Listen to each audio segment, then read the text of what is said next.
Mr. Davis, have you been able to retain the services of counsel? No, ma'am. Mr. Davis, have you had the option to hold the administrations of guidance? No, in a stunning development, PD, the Tupac murder suspect winds up in a frantic circumstance oak. So I will have to select a lawyer to address you today. Do you comprehend that yes, ma'am, in this video, we will uncover the fantastic truth behind KEEFE's monetary battles as he fights to get legitimate portrayal. Stay tuned as we investigate the stunning subtleties of his case and the potential results he faces if without a doubt he has no cash for attorneys.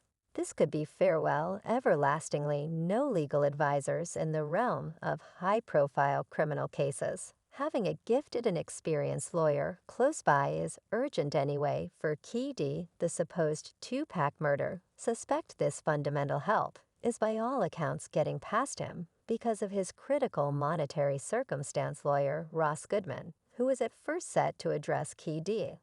As of late affirmed that he is presently not ready to do so. The explanation, KEEFE failure to meet the conditions of the understanding this stunning disclosure has left KEEFE in a condition of vulnerability, as he currently faces the overwhelming errand of finding lawful portrayal on his own monetary issues, have tormented PD capacity to get the administrations of a legal advisor, adding one more layer of intricacy to a generally mind-boggling case. Without the vital assets to enlist a safeguard lawyer, he winds up in a difficult spot in exploring the overall set of laws in the past. KEEFE has depended on the mastery of lawyer Ed Fall, a notable figure in the Los Angeles, legitimate local area anyway. Even Fall recognizes that the monetary difficulties KEEFE is confronting may require an alternate methodology. Fall expects that an appointed authority will choose a delegate from the Clark Region Extraordinary Public Protector Office to deal with KEEFE's case, provided his ebb and flow conditions. With this unforeseen development, not just adds further vulnerability to KEEFE's legitimate excursion, yet in addition brings up issues about the reasonableness of the cycle. Can KEEFE get a fair preliminary? Without the monetary means to get an attorney of his decision, the response stays unsure anyway.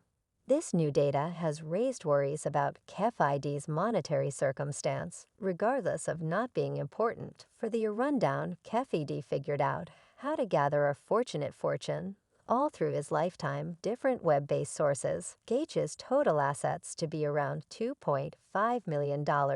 Currently, how about we uncover the insider facts behind his abundance? Everything started with the consequence of Tupac Shakur's homicide. Amazingly, it is accounted for that KEEFE made a faltering $1 million from the lamentable occasion. This payday laid the foundation until the end of his abundance, showing him a way to monetary achievement. Yet how did KEEFE figure out how to collect such a significant fortune? We should investigate the sources that added to his total assets. One critical wellspring of KEEFE's profound abundance was his association in the music business. As an individual from the South Side Compton CBS, he had associations with different craftsmen and record marks. It is reputed that he participated in unlawful exercises, for example, drug dealing and coercion, which permitted him to hoard a lot of cash. KEEFE binds to the music business additionally gave him chances to put resources into rewarding endeavors. He purportedly had stakes in record names and music distributing organizations, which created significant pay over the course of the years. Furthermore, KEEFE was known to have a sharp negotiating prudence. He wandered into different pioneering tries, including clubs, eateries, and land. These endeavors ended up being exceptionally productive, adding to his developing total assets. Moreover, KEEFE's association in the criminal hidden world permitted him to gather huge abundance. While we don't excuse or celebrate criminal operations, it is fundamental to recognize their effect on his monetary status. KEEFE's relationship with the Southside Compton Crips furnished him with admittance to unlawful tasks. For example, drug dealing and coordinated wrongdoing. These activities, albeit unlawful, produced significant benefits that added to his total assets. It means a lot to take note of that KEEFE ID's abundance aggregation was not without contention his supposed contribution in Tupac Shakur's homicide, and his associations with crimes have brought up issues about the moral ramifications of his fortune. Anyway, late meetings with KEEFE demonstrates that he may not be so agreeable monetarily in that frame of mind with the specialty of exchange. Recently, he apparently asked Diddy for some monetary help. __. I was getting 300 kilos a month, man, balling man. Didn't no one have some familiarity with me, my ___ was smooth fella. ___ was spread out smooth man. Then I met your mothering ass, then all the intensity and thunder comes around with your ___ ass man. KD said during the meeting he kept including "come man, don't resemble that sibling love, I was large and in charge. Until I met your butt buddy, is off-base man, come on homeboy.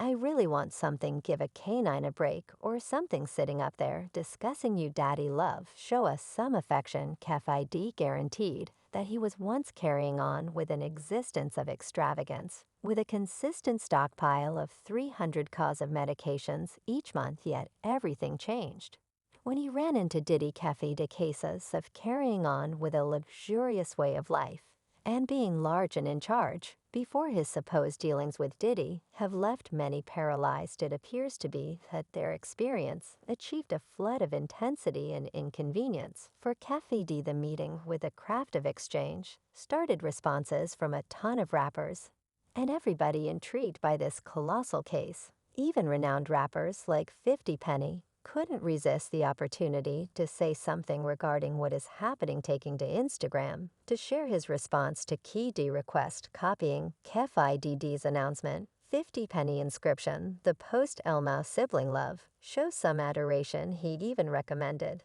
that Diddy might have stayed away from the public clamor by basically sending a couple of dollars. KEEFE's way, Dan ought to have quite recently sent this blockhead a couple of dollars. The Sovereign's New York local added this request for monetary help has just added fuel to the speculatory tales, encompassing Diddy's supposed association with the passings of Tupac Shakur and his own craftsmen. The famous enormous KEEFE once affirmed that Diddy examined paying the Southside Crips $1 million to kill either Shakur or Death Row Record president Schneid. As per KEEFE D, Diddy moved toward him and requested that he take out Tupac and Suge Knight.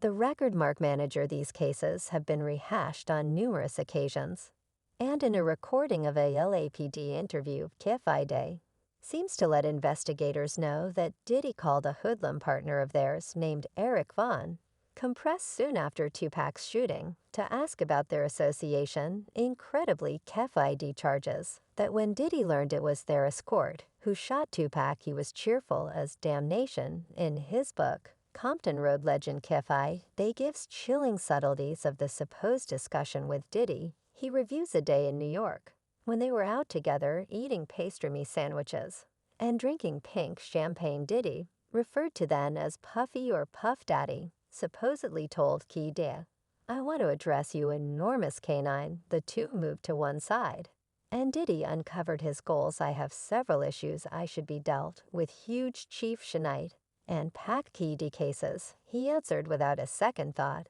that is not an issue we can get that going. One more key figure, James McDonald, otherwise called Horde James, a previous criminal and security master for Death Row Records.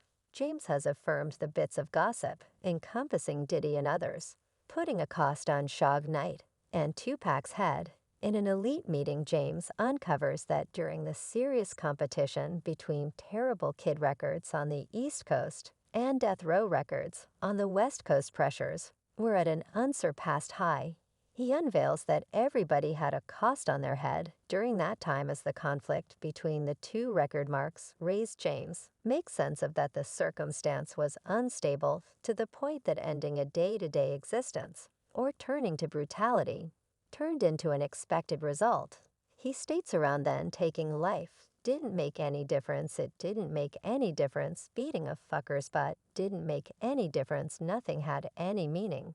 Except for we did what we should do these disclosures. Shed light on the hazardous climate that encompassed Tupac and Suge Knight during their time in the music business. The de-established contention among Diddy and Tupac, powered by their relationship with rival record marks, escalated the hostility Tupac's choice to join Death Row Records, and his public allegations against Diddy and individual rapper Biggie Smalls just fanned the discharged James McDonald, presently transformed and committed to aiding other leave the Posse life, gives a first-hand record of the turbulent time. His affirmation of the reports about Diddy and others, putting a cost on Sue and Tupac's head, adds one more layer of interest to this generally stunning story in a new excellent jury held in Las Vegas. Witnesses, including previous individuals from the Southside Crips, shed light on the beginnings of the enmity among Diddy and Tupac. One observer,